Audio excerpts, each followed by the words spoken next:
Monsieur le maire, bien sûr tous les élus qui sont là, les habitants, en te regardant, en t'écoutant, je voyais une vraie fierté, parce que lorsqu'on est maire d'une commune rurale, on est attaché à son patrimoine, et l'église, naturellement, comme la mairie, comme d'autres bâtiments communaux, fait partie de ce patrimoine.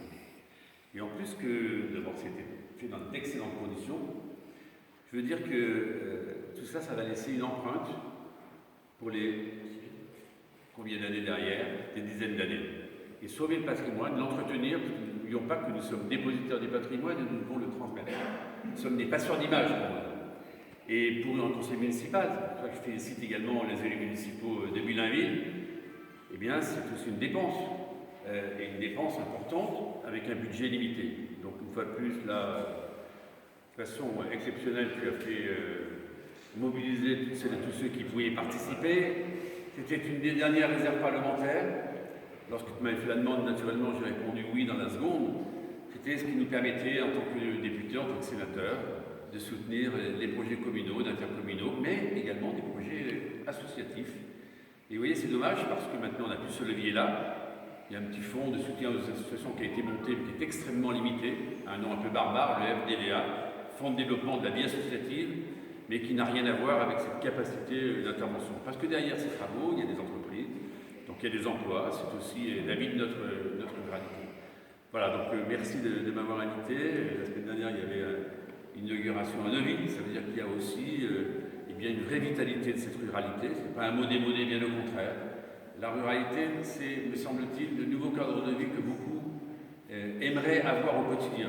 Et donc il nous appartient de créer les conditions avec une communauté de communes, avec un département, avec une région, de faire en sorte que les services offerts à la population ils soient naturellement les plus élevés possibles. Ce que l'on fait, hein, quand on regarde, vous savez, il faut toujours faire des retours sur image. Regardez notre territoire là où il était il y a 20 ans, en termes de services à la population, regardez où il est maintenant. Évidemment, on peut faire avec les communes, mais les intercommunalités sont là pour vous soutenir. Enfin, j'essaye de porter cette voix, vous savez, des territoires à l'Assemblée. C'est une voix qui est, à mon avis, indispensable. D'ailleurs, je m'aperçois que toutes les formations politiques commencent à s'occuper, entre guillemets, du disque, elles vont s'occuper des territoires. Après, il y a la photo et ce qui se passe là. Et malheureusement, au-delà des mots, il faut que la réalité suive. Donc, compte sur ma détermination pour être toujours à vos côtés, aux côtés de ceux qui font vivre le cœur battant de la France. 85%, 82% des habitants habitent sur un territoire rural en dehors des grandes métropoles. Il n'y a pas que les métropoles, mais ça vaut aussi pour tous les acteurs économiques qui doivent aussi penser à la ruralité. Vous voyez, j'étais en début de semaine à une réunion très intéressante sur l'analyse des élections européennes et sur la compréhension justement de ce vote aussi qui est souvent milieu rural et qui est le fait de crises successives, de fractures successives, que ce soit pour la téléphonie, que ce soit pour la désertification médicale, que ce soit pour bien sûr le numérique. D'ailleurs, en venant de Châteauneuf, j'ai découpé 4 fois au téléphone. Alors, je sais que Claude Thérouina est parti sur le fameux New Deal, on en parle sans arrêt. Avoir la 4G ici, c'est la moindre des choses.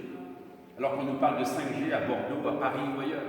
Nous ne sommes pas les derniers, les Mohicans. Nous avons le droit, me semble-t-il, de disposer eh bien, aussi de cela. Et ça fait partie de la solidarité territoriale.